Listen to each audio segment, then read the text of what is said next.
Então nós estávamos explicando como no lado oposto a Kedushá, no chamado lado da Sitra Achra, o outro lado, a característica dos seres e criaturas é de suposta autossuficiência. Eles se imaginam como independentes da divindade, ou seja, já que a partícula de divindade que dá vida, vitalidade e existência, energia a eles, é tão pequena, tão diminuta, e não se encontra no interior deles, apenas superficialmente envolvendo, etc., e não está revelada nem manifesta. Por isso, essas criaturas não, por natureza, elas não estão anuladas a Deus, elas não se anulam a Deus, porque elas, como o corpo do animal, que não obedece os comandos da alma humana, certo? Então, essas criaturas têm como característica uma altivez e até uma arrogância de se considerarem autossuficientes, de se considerarem criaturas per si, e elas não se anulam, até ignoram a divindade.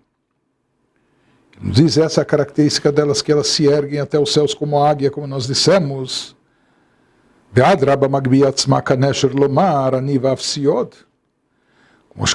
assim como nós encontramos que o faraó declarava, assim consta em Yehezkel, Yeor li va'ani asitini.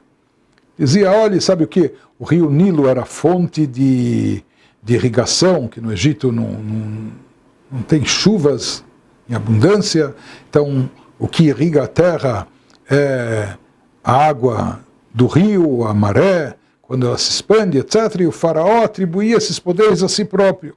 Yorli, eu sou o dono do rio, o rio é meu, pertence a mim, Vani Asiti, e eu que o manipulo, eu que o fiz e criei. Ou seja, ele atribuía os poderes a si mesmo, até a divindade a si mesmo. Eu faço, eu realizo, eu consigo, etc.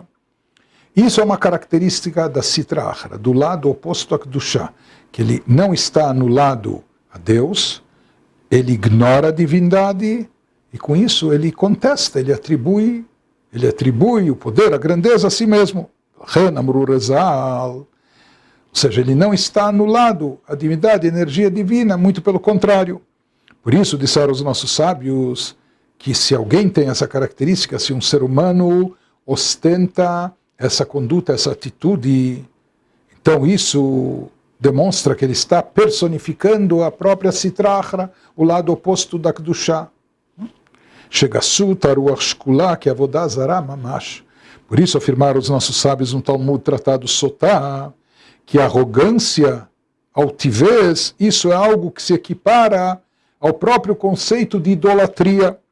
Porque o que é idolatria? Acreditar que algum ídolo, alguma estatueta tem poder autônomo, tem atributos divinos, tem um poder, etc. Assim também, aquela pessoa que não está anulada a Deus e se considera um ser à parte e acha que faz e consegue com suas forças, com seus recursos, isso é a mesma coisa que atribuir divindade àquela estatueta. Na verdade, aquela estatueta, não importa se é de metal, de madeira, do que for, é algo inanimado, não tem vida, não tem poder algum, mas de repente vem alguém e atribui poderes divinos àquela estatueta. Isso é a proibição de avodah zará, de fazer idolatria.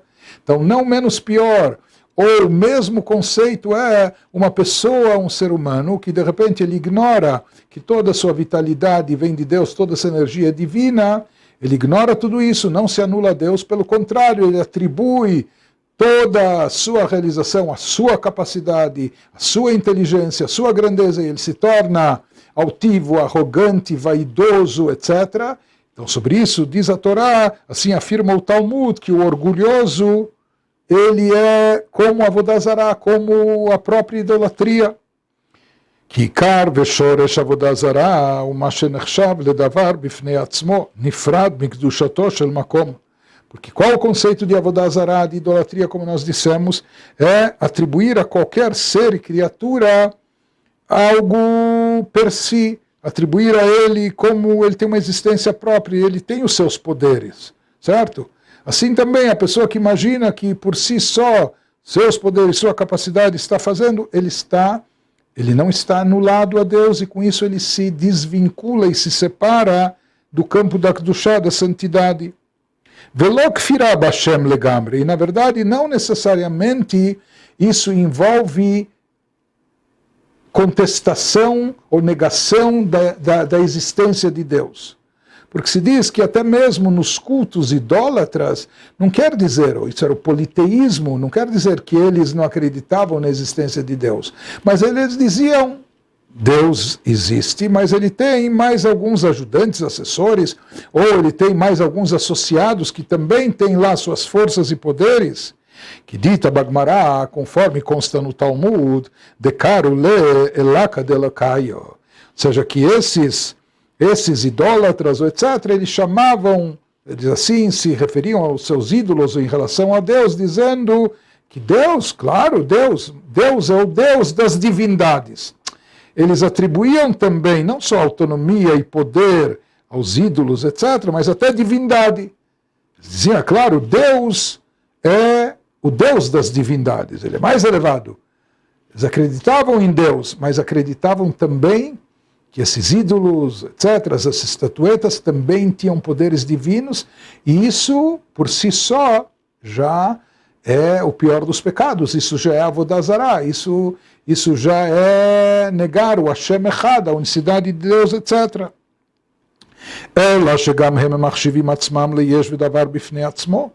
Na verdade, eles acreditavam, continuavam acreditando em Deus os idólatras, mas qual era aqui o grande problema? Que eles atribuíam importância, poder e às vezes até divindade também a si próprios, ou aos seus ídolos. Eles achavam que Deus é Deus, mas eu também sou eu. O bazeh mafridim et atzmam migdushato shel makom baruchu. Em outras palavras, podiam acreditar em Deus, mas não estavam subordinados ou anulados completamente diante dele. E dessa maneira eles acabavam se desvinculando, se separando da santidade divina.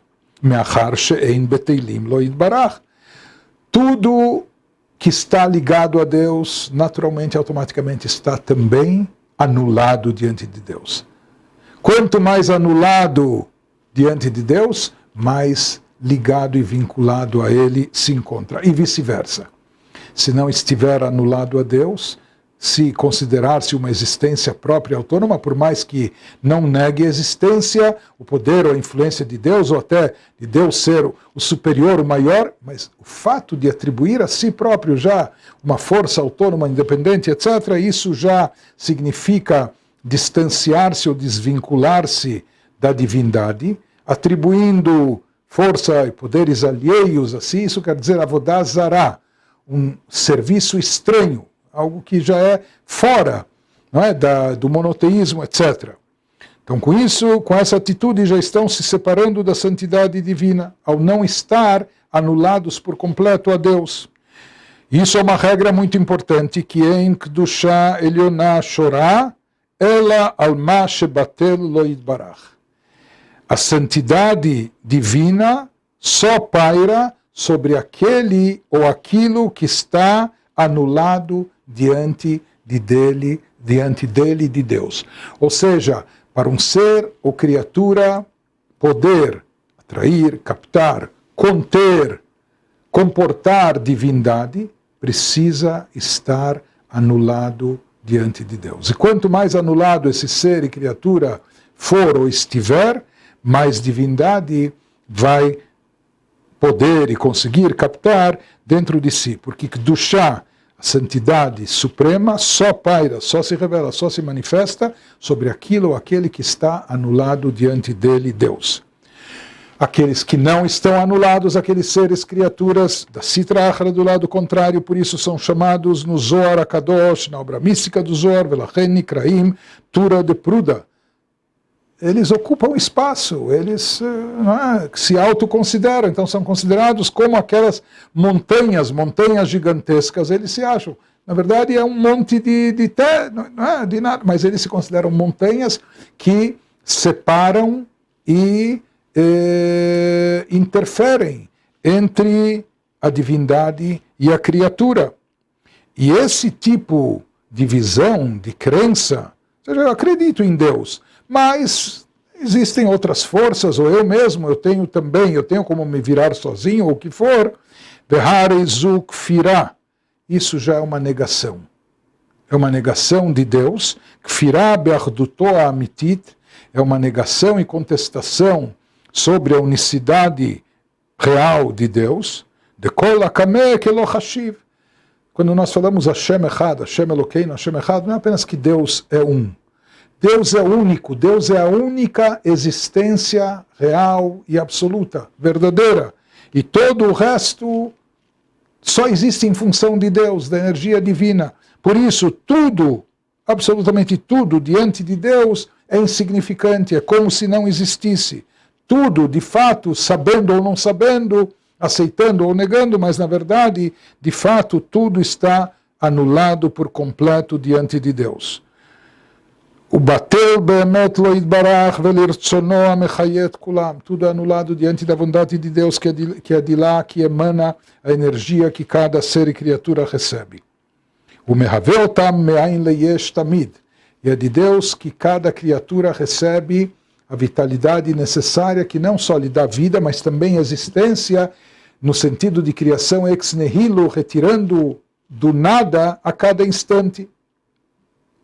O resumo desse capítulo, nós vimos no capítulo que passou, que Gufa Adam Arkavato Misgo Utchunato, o Kli Lekabel Tzurat Nefesh Adam. O corpo humano, a sua constituição, a sua forma, suas características, elas servem de recipiente apropriado para receber dentro de si a alma humana com suas características. Por isso, quando estão alinhados, pela Renaguf, Batel, Venimshach el Nefesh, o corpo está anulado diante da alma e o corpo segue os comandos, instruções da alma. Já a Gufa Behemá, o corpo animal, Einomuchan, não é apropriado, não é compatível Lekabel Tzurat Nefesh Adam, para receber ou conter dentro de si a alma humana com seus poderes e manifestações. E por isso nós vimos que naquela situação, nessa aberração, a alma fica não só limitada, ela está enclausurada e sem poder de ação e movimento. E o corpo não está anulado a ela. Da mesma forma, nós vimos o exemplificado que na Kedushá, o campo da Kedushá, da santidade, são Keilim Lelokut, são recipientes para conter divindade dentro de si. Ve'aor meir begilui, a luz divina se manifesta de forma revelada dentro das criaturas do campo da Kedushá.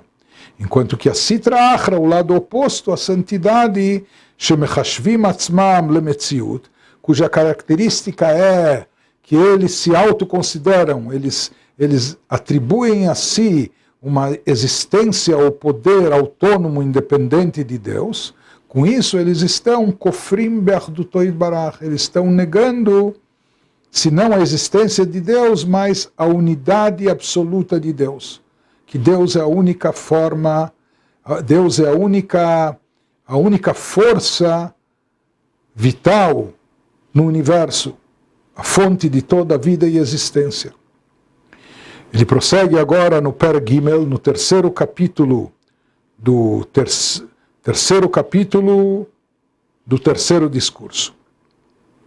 Behinei kmo sheu besitra achra kein hu ha'inyan beshasa mitzvot l'taseh deoraita v'chol yisrael drabanan. Até agora nós estamos falando numa linguagem um pouco mística e abstrata. Estamos falando das criaturas do lado oposto à Kedushá, a chamada Sitra Achra, do outro lado. Mas o que isso representa, Tachlis, falando em linguagem prática, aqui para nós e agora nesse mundo?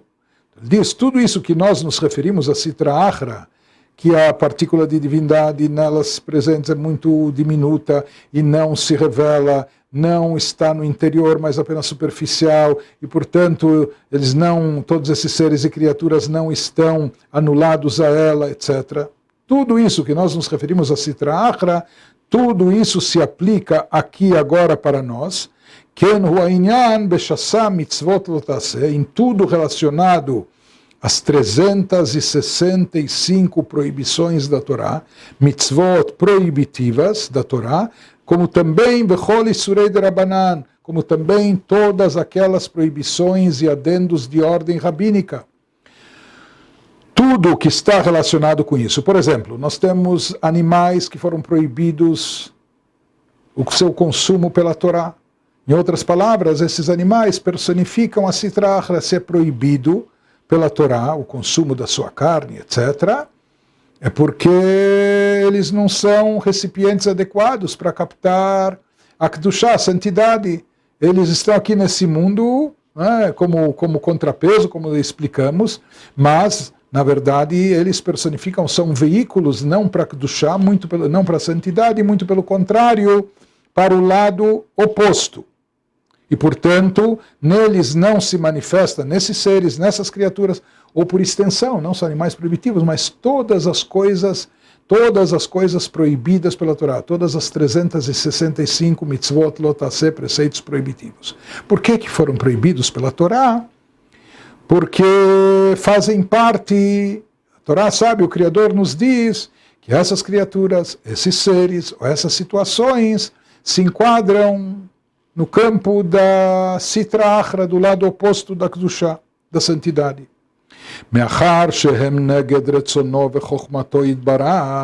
Porque eles são contrários à vontade e sabedoria divina. Ou são coisas, algumas dessas proibições, ou não matarás, não roubarás, não adulterarás, o que for, algumas delas, até pela nossa lógica, nós entendemos que são coisas más, ruins, ou que são condutas antiéticas, antimorais, etc. Outras são mais dogmáticas, que o nosso intelecto limitado não é capaz de entender o que há de mal ou errado nisso, em misturar carne e leite ou o que for, etc. Mas, quando a Torá nos diz que isso é algo proibido, proibitivo, significa que essas reações, essas combinações, essas ações ou atitudes, elas são contrárias à vontade e sabedoria divina. E vontade e sabedoria divina é infinita, e nem sempre ela cabe no nosso intelecto finito, por maior que seja o nosso QI, etc. Ve'efcham mamash, e elas são totalmente opostas, representam o contrário da vontade e sabedoria divina. Portanto, todos esses seres, criaturas, tudo isso relacionado a essas mitzvot, a esses impedimentos da Torá, ou de ordem rabínica, isso significa que Hem nifradim meichudo ve'achduto yitbarach, que esses seres, criaturas, essas coisas, são totalmente distintas, separadas, desvinculadas da unicidade de Deus, da unidade divina. Betachlita perud mamash, estão totalmente separadas, ou seja, Deus aqui não se manifesta, não se revela. Elas existem, mas quem estiver envolvido com isso, não só que não está envolvido com Deus, pelo contrário, acaba se envolvendo com algo oposto, contrário à vontade divina, à sabedoria divina. Como a Sitra Achra ve'aklipa nikret avodah zarah.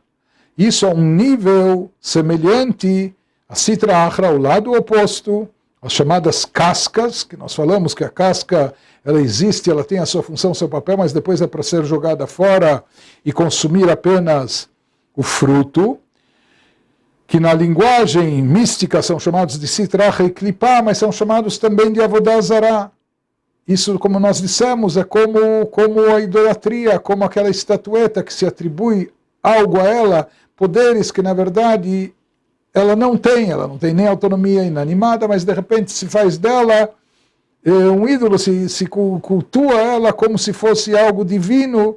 Então isso é um grande blefe, isso é totalmente improcedente, contrário à verdade, à realidade. Por isso é considerar, isso é a negação de Deus, da unicidade de Deus, um pecado grave. Ve'elokim acherim, como outras ou falsas divindades. Mahmat, Hester, Panim, Shelaratzon, Aelion, Canal Perek Beit.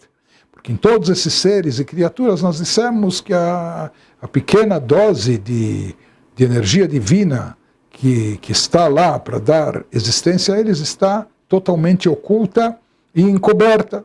Por isso ela não está perceptível, por isso também essas criaturas não só que não se anulam diante de Deus, elas ainda querem competir com Ele, concorrer com Ele, querem atribuir a si próprias autonomia ou divindade até. ele nos diz tudo relacionado com as proibições da Torá. Deus nos livre uma pessoa que transgride uma proibição da Torá. O mesmo até de ordem rabínica, naquele instante a pessoa se conecta com a Sitra Achra, com o lado oposto à vontade de Deus, etc. Com aquilo que não está anulado a Deus, muito pelo contrário. Ele está conectado com aquela vitalidade que provém daquele campo negativo.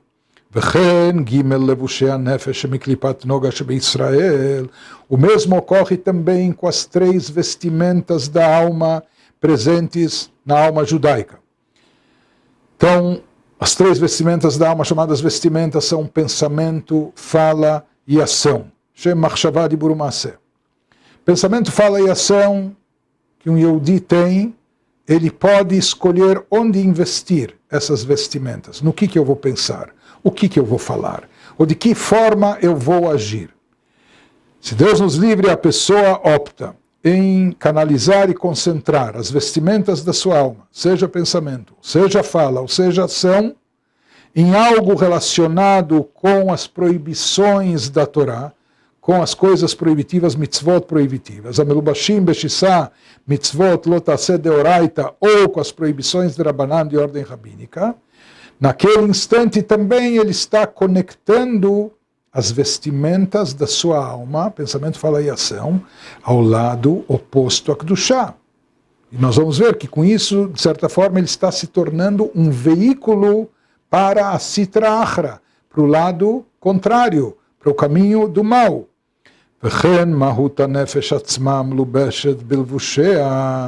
Também a própria essência da alma, que está revestida, tudo que ela está aqui, quando está incorporada, ou seja, mesmo também os poderes intelectuais da alma, se a pessoa ficar pensando em bobagens, tolices, coisas pecaminosas ou proibitivas, ou as emoções e sentimentos da pessoa, se estiverem investidas ou envolvidas com coisas más, ruins, ou apenas ambição, inveja, ódio, coisas ruins.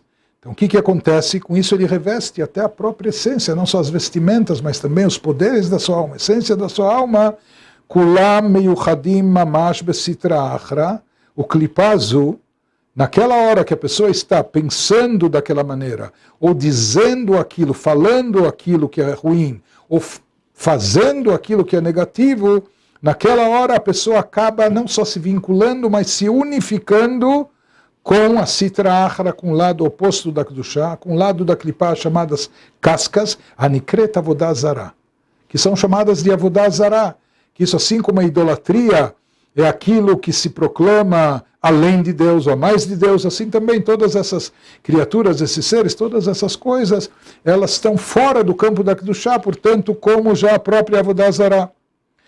A idolatria, Velod.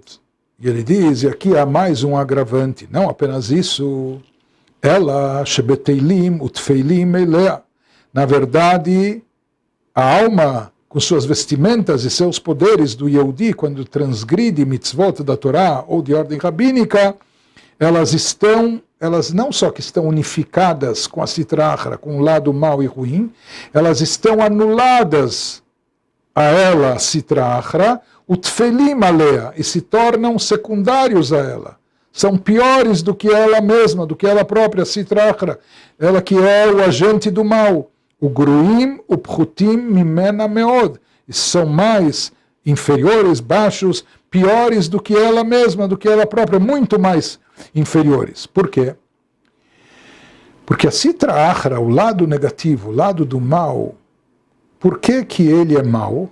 Porque assim ele foi criado por Deus. Porque assim ele foi programado por Deus para realizar o seu papel. Essa é a sua função. Talvez até tentar seduzir o ser humano, ou servir de contrapeso, essa atração para o lado negativo, etc. Para o ser humano se superar e com isso se tornar merecedor de exercer o livre-arbítrio e fazer a escolha certa. Então, na verdade, a Sitra Achra, todos esses elementos negativos, eles estão fazendo o papel que lhes foi incumbido. Eles estão desempenhando a missão que Deus lhe concedeu, que é estar aí fazendo esse papel de tentar seduzir como o mal, levar para o caminho mal, mas foram programados e criados para isso. כי אינה מלובשת בגוף חומרי, ויודעת את ריבונה, ואינה מורדת בו לפעול פעולתה במשלחת מלאכים רעים שלה, שלא בשליחותו של מקום ברוך הוא חס ושלום. Diz, a Sitra Achra, ela não está aqui personificada em seres. Por exemplo, ela não está, não é que ela é dotada de uma alma, ou está revestida num corpo material, ou alguém que tem não só livre-arbítrio, mas também consciência e reconhece o seu Criador. Ou seja, ela reconhece a Sitra Achra, o lado negativo, sabe, eu cumpro as ordens de Deus, eu fui criada para isso e por isso, mas ela não se rebela. Ela não faz o contrário da vontade divina. A vontade divina para ela, para Sitra Achra, para o lado do mal, é aquela que fizesse exatamente o que ela está fazendo. Mas no caso do ser humano, a vontade de Deus, o que Deus espera do ser humano em geral, do Yehudi em particular, é completamente distinto. Ou seja, o Yehudi foi dotado de uma alma que tem uma outra missão. Enquanto que a Sitra Achra, por isso ele está dizendo que o pecador acaba sendo pior do que a própria Sitra Achra, porque a Sitra Achra, o lado contrário, ele não desobedece a Deus, ele não se rebela contra Deus, ele está fazendo o que foi programado, o que Deus espera desse lado contrário. Mas no caso daquele que opta por ela, pela Sitra Achra, não é que ela sabe, reconhece o Criador e diz, não, de marra eu vou fazer diferente. Ela não faz diferente. Mas o ser humano, ele tem consciência, ele deve reconhecer o Criador e não fazer o contrário. A Sitra Achra é incapaz de agir contra a vontade divina. Mesmo que ela tenha poderes e força e filiais ou agentes, mas ela não é capaz de mandar anjos do mal para desincumbir e desempenhar alguma missão contra a vontade de Deus. Deus nos livre. Ela não é capaz disso. O Kmamar Bilam, conforme o dito do profeta pagão Bilam, que queria amaldiçoar o povo judeu, e ele tinha ódio e ele tinha poderes, etc., mas chegou um momento que ele tinha que reconhecer, Lo chal lavor et pi Hashem, quando o rei Balak reclamava, por que você está abençoando os amaldiçoes, etc., ele falou, eu não vou poder contrariar, transgredir a palavra de Deus. Por mais que ele queria, gostaria, tinha prazer nisso, almejava, mas ele reconhecia a sua limitação, ele não pode ir contra Deus. E aqui o ser humano, quando opta pelo mal, ele está indo contra a vontade divina. E no caso da Sitra Achra, mesmo que a Sitra Achra, o lado oposto a Kedushá, é rotulado e equiparado à própria idolatria, mas como nós dissemos, aqui idolatria não significa negar a Deus. Eles atribuem poderes assim, mas eles reconhecem que a divindade superior é Hashem.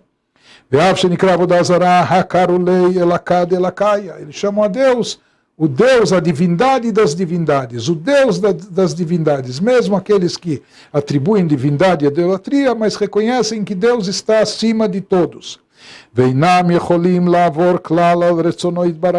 Eles são incapazes de transgredir a vontade divina. Porque eles sabem, reconhecem, captam que no final das contas Deus é a fonte da sua existência, da sua vida.